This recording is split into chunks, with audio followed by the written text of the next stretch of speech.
Yo, this is part 3 of me explaining all of the rules and everything for my brand new original trading card game. This is part 3, how soldiers, war vessels, and enhanced soldiers function. So yeah, if you haven't watched the other 2 parts or any of the videos that are in the playlist called brand new original trading card game or whatever I have it named now, definitely go check those out because I'm actually pretty proud of this and super hype about it. So yeah, let's get into part 3.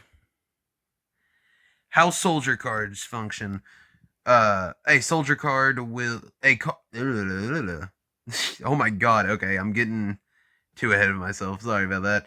A soldier card will have the power cost on the top right corner and the card's maximum health located on the bottom right corner of the card. A soldier card will have a type of soldier and a subtype of either pilot, automaton, Tarklak, Gormka, or Inflak. A soldier card will is placed into either the front lines or supporting fire section when played. The front lines can only hold up to 4 soldiers unless stated otherwise, and the supporting fire section can only hold up to 4 soldiers unless stated otherwise. The soldier card can not attack until it has been in the war zone for at least 1 round unless stated otherwise. The attacks and abilities will be stated in the largest space just below the card's illustration. The attacks will almost always be placed above the abilities. Some abilities may occur passively, triggered by an event, and some may need to be paid with power source to activate. A soldier may only use 1 attack or ability per turn unless stated otherwise. Soldiers within a player's supporting fire section are unable to use an attack, while any other soldiers or boarded war vessels are within their own front lines section unless stated otherwise. Soldiers may use abilities while they are within the supporting fire section, even with other soldiers within the front lines, unless stated otherwise. If a soldier is killed or removed from the war zone by any means, it is put into the junkyard, unless stated otherwise. I know that's a lot, but for this video, that is basically all I'm gonna show, unless I have something else to say about the soldiers. But I am gonna make a video after I'm done with all of these parts for these videos and talk about how the game is played, and I'll actually show you me play a game of it and everything. So yeah, let's just go on and head on to the next thing, which is how war vessel cards function. A war vessel card will have the power cost on the top right corner, just like a soldier card.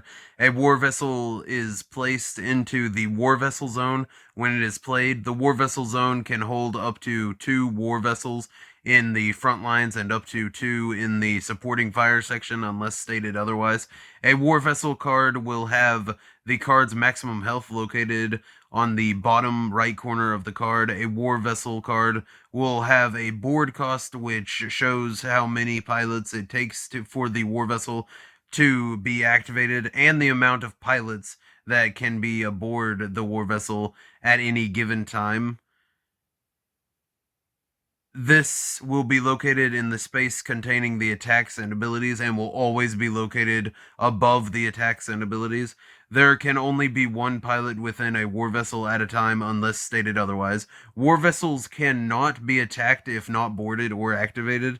War vessels do not count as soldiers until activated.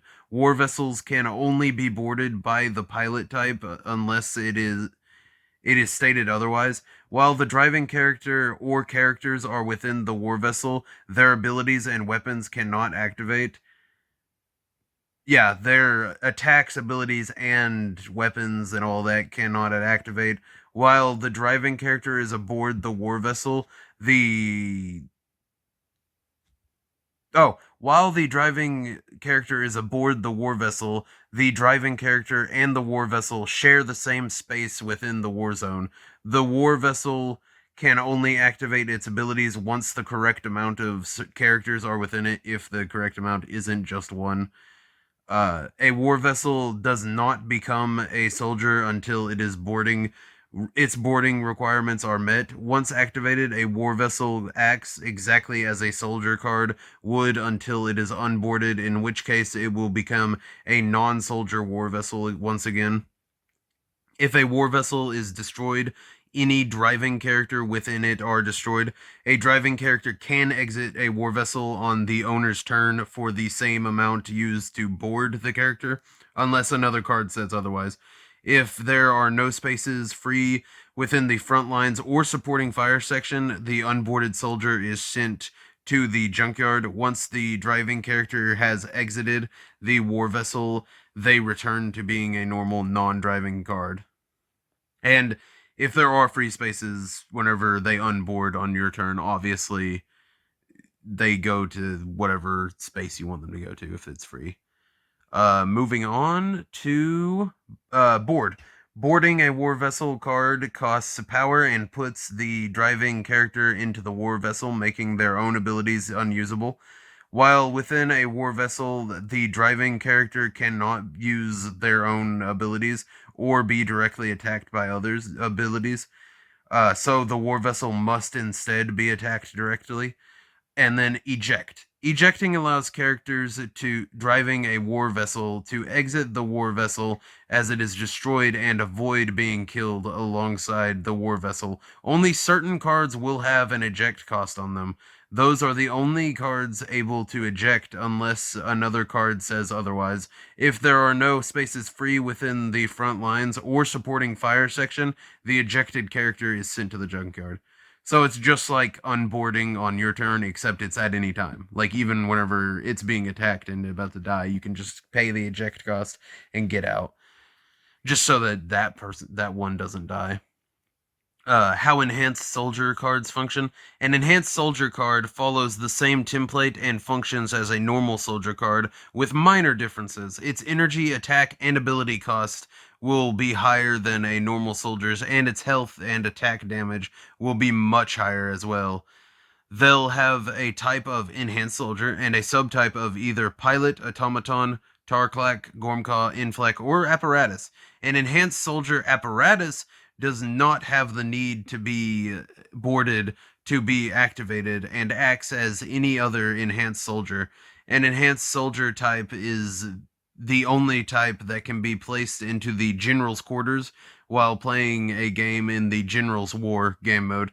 An enhanced soldier can be attached with weapons and fused with enhancements even while within the general's quarters as long as it meets the requirements unless stated otherwise. While playing the General's War game mode, the enhanced soldier within the general's quarters may not be moved from the general's quarters. The enhanced soldier within the general's quarters is completely immune to all opponents' event cards. And then that's it for part 3. Part 4, we're going to go over how events, weapons, and enhancements function. That's going to be another longer one. And then the last one will be the actual phases of the game and the actual board and everything. So I mean, we're getting really close to being done. There's only one more part after part 4. So yeah, I hope you're enjoying all of this. I'm super hype about it. I have a whole bunch of cards written up and everything. I'm ready to make this an actual thing if I ever can, because oh my god, I'm excited. Automaton Apparatus is one of my favorite things that I've made. I mean, the Into the Void book that I wrote and the entire universe that I'm building with that is really fun too. But this is Automaton Apparatus is my favorite, and this is a completely different timeline than the original one that I have videos for already. I feel like no one else is excited as I am, which I mean, fair enough. It's just crudely drawn mechs, basically, the way I'm doing it right now. But soon, hopefully soon, I'll be able to make it a big like comic book or something. I don't know. I should just make a video just spouting nonsense about everything that I'm excited about. But yeah, I'm super excited about this, and I hope you guys are too. If you want to see me make some of the cards that I already have written down and everything, like, subscribe, comment, all of that stuff so that I know people actually want it. And um Yeah, I already have Automatros 546 made into a card, and yes, he is still around in this new timeline because that's the one constant between all of the Automatron apparatus timelines. But you know what? This video is already like 10 minutes long, so yeah, like, subscribe, comment. Please tell me you want to see me make these cards because I'm super excited about it. But yeah, see ya.